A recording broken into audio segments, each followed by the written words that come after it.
But if you can put that in context for us, the recent concerns that we've had. In fact, we are connecting with more experts in the business of the aviation industry. Jitendra Bhargav, the former Executive Director of Air India, joining us on the phone line. Mr. Bhargav, pleasure to have you with us. My colleague Sameer Dikshit giving us an understanding of what has transpired on this flight, an Air India Express flight, which was taking off from Trichy to Sharjah, has developed a technical snag, and the pilot decided to hover around Trichy and has finally now landed the airplane.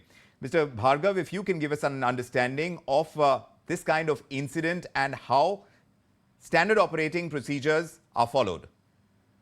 You know, it's a machine-based industry. Aircraft are there and there will be technical snags, though maintenance ensures that such instances are minimal. And what has happened is, and ever since the news got flashed, I was very confident because the kind of training that is imparted to the pilots to meet with any eventualities, it's all trained on the simulator and they are aware of it. So one, of course, the passengers do get into a frightening mood. I'm not denying that aspect. But the confidence in pilots training, it holds the key. And when you say that the plane was hovering around the city, we must remember that the standing operating procedures state very clearly that the fuel must be lightened. The fuel is basically ejected so that when the plane is landing, it has lighter in weight and in the case of any spark or anything coming out. So that is what it took for the plane to hover over Trichy before it landed safely. Do stay with us. Also joining us is Captain Amit Singh, the founder of Safety Matters Foundation. Captain Singh, what have you gleaned of the current situation and this particular flight that we are talking about, an Air India Express flight that has now landed safely, thankfully, but did develop a technical snag because of which it had to hover for 2 hours and burn that kind of fuel before it finally made that landing? Captain Amit Singh? So the aircraft is powered by 3 hydraulics. Yes. And hydraulics are basically controlling the retraction extension of the landing gear. So if, say, one of the system powers the landing gear, other systems take care of the flight controls and other surfaces. So if one of the systems fails, which is affecting the landing gear, at takeoff, obviously the landing gear will not go up, or it will go partially up. One may go up, others may don't.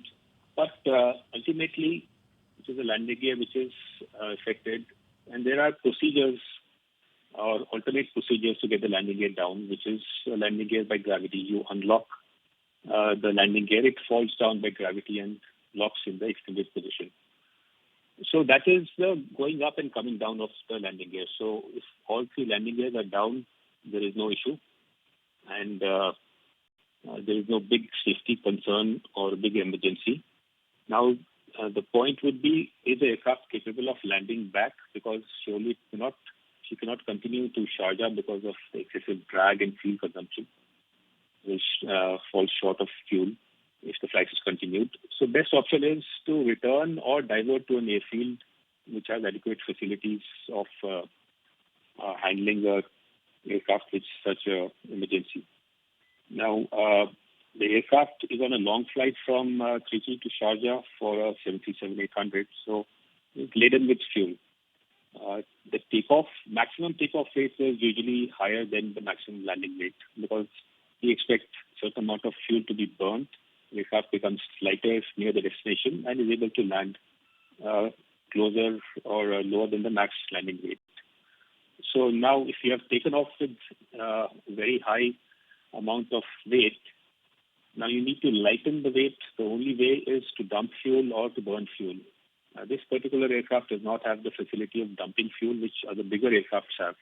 They go over the sea or uninhabited area and dump fuel through nozzles and lighten the aircraft. So this one has to burn fuel. To burn fuel, you have to hold for a certain amount of time until the fuel comes down and the weight of the aircraft is below the maximum structural landing weight, which does not affect the structure of the aircraft when the aircraft touches the ground. So that is what the pilot was precisely doing. It came into the hold with the gear down, successive drag is there, and it basically hastens the fuel burn. And as soon as the weight is below the max landing weight, it's not only structural, but in places like Trichy, 8,000, 9,000 feet of runway, if the runway surface length is restricted, then you have to again calculate what is the landing distance required for that particular weight. So the pilot will have to cater for that weight and reduce it to the minimum required to stop the aircraft. So you have the structural weight and the stopping distance to take care. And in an eventuality, the aircraft is not able to land, then again, the aircraft has to go around. So the aircraft has to be flyable, structurally sound to land, and should stop within the landing distance. Captain, we are learning from sources that permission was granted for a belly landing in this case as well. In what kind of situation is a belly landing permission granted? Belly landing means the landing gear is not extending. So belly landing, I doubt, because belly landing would require means the aircraft touches down without the landing gear on the belly. So, but like you mentioned, there was a problem with the landing gear.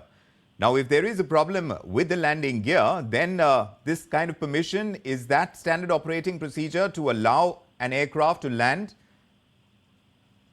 to belly land? So actually, a permission is not granted. It is for the pilot to decide the status of the aircraft. Then the pilot will, if the landing gears are not coming down.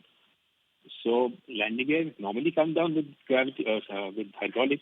Alternate means is by gravity. If that also fails, then you have to look for the option of belly landing, which means with the gear up.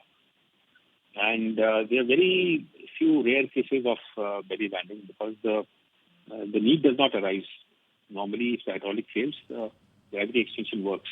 And in case of belly landing, they would not choose a airfield like Trichy. They would have gone to Chennai or another airfield which has multiple runways, so that the runway is not blocked, the airport does not close, and you have better firefighting facilities and medical facilities in case of any eventuality.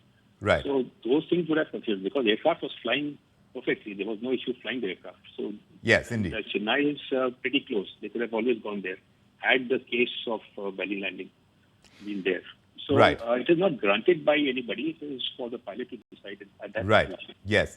So information is still percolating through and we are awaiting more clarity. But Mr. Bhargav, in that bid to get more clarity, a probe definitely is going to be ordered in this entire case. As far as our safety standards are concerned in Indian aviation, have we incrementally been able to raise the bar as far as safety is concerned so that incidents like these are restricted in number? You know, the best proof of our safety standards is the data of the last few years. The safety standards in India are as good as anywhere else in the world.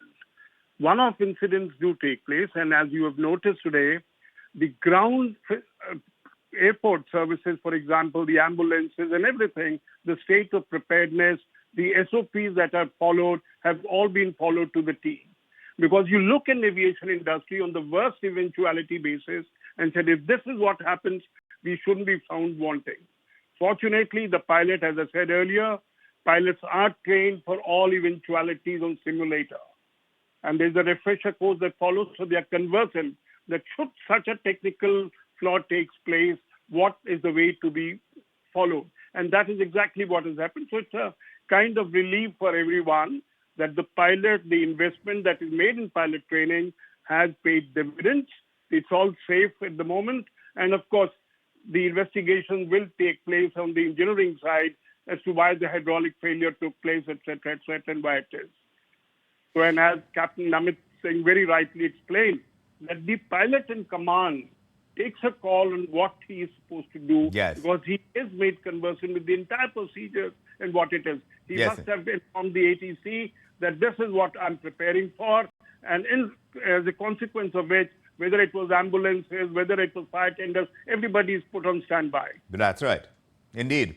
So we are very relieved that this flight has landed safely and the emergency has been averted as far as this particular flight going from Trichy to Sharjah is concerned. And we hope that as far as safety concerns, as far as the Indian aviation sector is, we are talking about the industry, its growth path, and that incidents like these are restricted in number.